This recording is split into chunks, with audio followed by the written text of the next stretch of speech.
Lo que pasa en muchos jóvenes cubanos en el servicio militar es absolutamente horrible.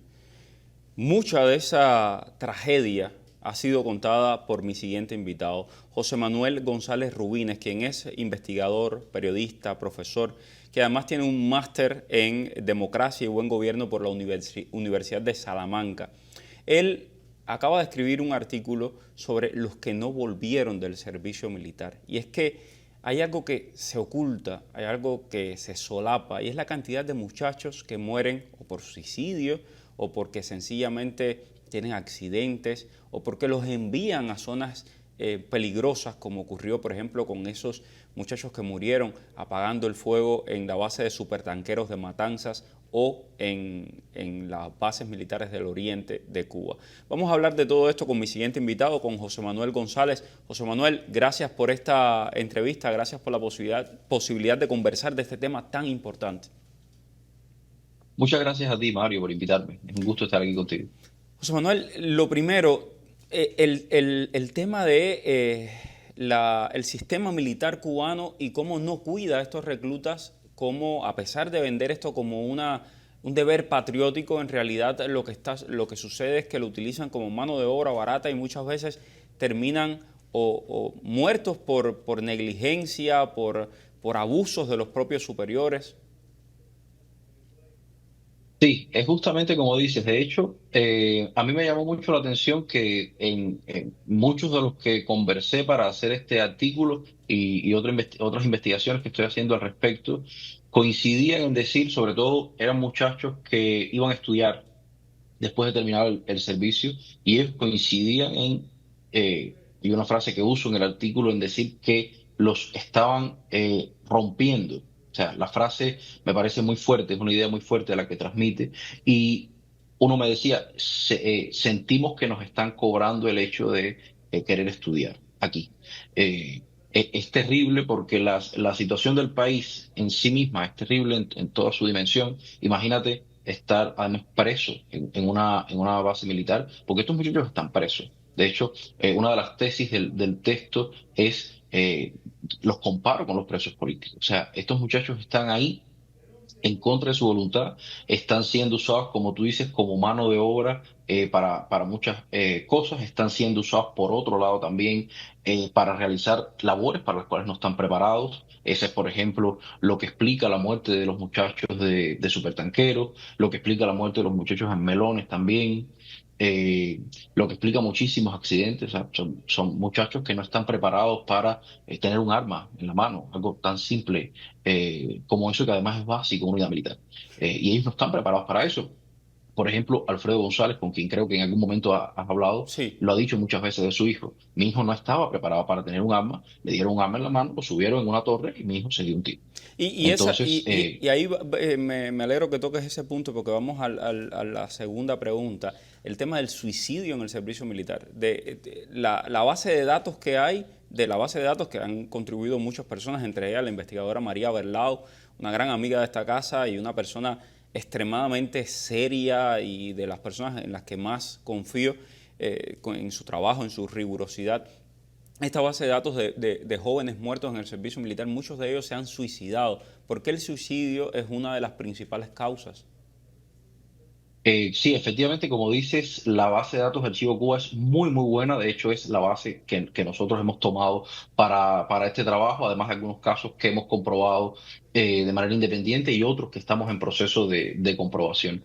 Eh, el suicidio es una causa lamentablemente muy comprensible en estos casos. O sea, se explica muy fácil cuando ves las situaciones a las que están expuestos estos muchachos. Me remito, por ejemplo, al último caso que hemos comprobado que sucedió hace apenas 2 meses. Es un muchacho al que habían llevado a la atención médica en el Naval y el psiquiatra había dicho, este muchacho no puede portar armas y este muchacho no puede estar sometido a condiciones de estrés. Le dieron un arma y el muchacho se pegó un tiro. O sea, es el último caso que tenemos, además muy fresco, hace apenas 2 meses. Cuando rasgas un poco en este caso, que lo utilizo además como ejemplo porque es muy ilustrativo, te das cuenta que es un joven que es de Ciego de Ávila y fue enviado a La Habana. eso ahora mismo es casi como un viaje internacional en Cuba, Así o sea, es. porque no hay manera de moverse de un lugar a otro en el país, y menos para una familia en una situación de vulnerabilidad como es el caso. Entonces, este muchacho además intentó la noche antes comunicarse con su mamá. No pudo hacerlo porque donde vive su mamá no había electricidad y por tanto no había conexión a internet. Entonces no, cobertura móvil. Entonces no pudo hablar con su mamá. O sea, es un muchacho que tú aíslas, lo pones en una situación muy precaria, en una situación donde muy probablemente está siendo maltratado, y tienes la mesa servida, le das un arma y tienes la mesa servida. Entonces por eso es que suceden tantos suicidios. De hecho, te refresco, por ejemplo, los datos que vimos, que usamos de las 67 muertes desde el 2018 que tenemos comprobadas, 27 de ellas son por suicidio. O sea, Wow. es la inmensa mayoría. Es muchísimo. Y lamentablemente, tanto María y Archivo Cuba como nosotros que estamos trabajando ahora también en esto, sabemos que estos datos no son la totalidad de los Y casos. O sea, aquí. ahí quería llegar, porque ustedes tienen la intención de crear una base de datos, y yo creo que esto es muy importante, y yo quiero que el pueblo cubano entienda la importancia de este asunto. O sea, si usted conoce a una persona, a un muchacho, a un joven que ha muerto en el servicio militar, por favor, comuníquese con estas organizaciones. Hay que darle voz, hay que, hay que hacer que estos nombres no se olviden, que estas historias cuenten, que estas historias sean importantes, que estas historias puedan marcar una diferencia. Entonces, por favor, colabore con los nombres, hagamos una base de datos entre todos, como hacemos siempre las cosas en Cuba, ¿no? Porque al poder hay que arrancarle las cosas, el poder no te va a dar nada. Entonces, gracias a la buena voluntad de tantos cubanos es que se pueden armar estas historias y que pueden hacer las organizaciones el trabajo que ustedes están haciendo, y sé que están pidiendo ayuda a la comunidad para esto. Efectivamente, Mario, justo como dices, nosotros hemos recibido, después de la publicación de este trabajo, yo he recibido varios mensajes con casos. Por supuesto, el hecho de que alguien me referencie un caso no significa que sea inmediatamente incluido en la base de datos. Claro, Hay hay que casos hacer la historia, por hay que supuesto, buscar, hay que verificar todo. exacto, hay que comprobarlo. Entonces, te puedo adelantar que tenemos alrededor de 30 casos en los que estamos trabajando, que no están incluidos en estos 67.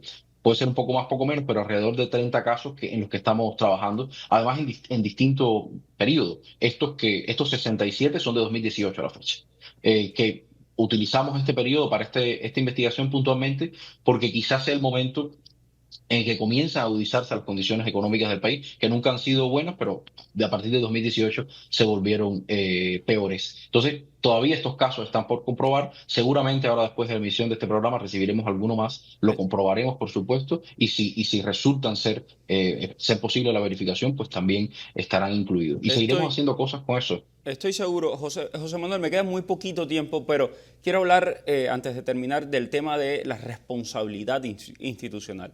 Yo he hablado con los padres cuyos hijos han muerto en el servicio militar y todos tienen ese mínimo común denominador. El régimen cubano no se hace responsable e incluso culpa a los padres por la muerte de sus hijos. Es una cosa increíble. Mario, es que sucede lo mismo que sucede con los presos muertos bajo custodia. Cuando usted tiene una persona privada de libertad en una cárcel, esa persona está bajo custodia del Estado. El Estado tiene que protegerlo. Con esto sucede lo mismo. Esos muchachos están en una unidad militar y el Estado tiene la responsabilidad de protegerlo porque además son adolescentes.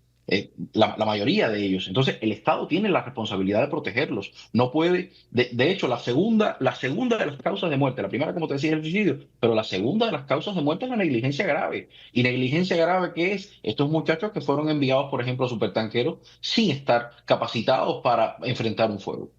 Tremendo. Entonces, ahí hay un incumplimiento de la responsabilidad del Estado de Claro. protegerlos. Así es. Tremendo. Muchas gracias, José Manuel González, por tu Gracias a ti. trabajo. Gracias a todos por la sintonía. Por favor, comuníquese con esta organización si conoce algún caso similar. Yo soy Mario Pentón. Nos encontramos mañana aquí en Cuba al Día.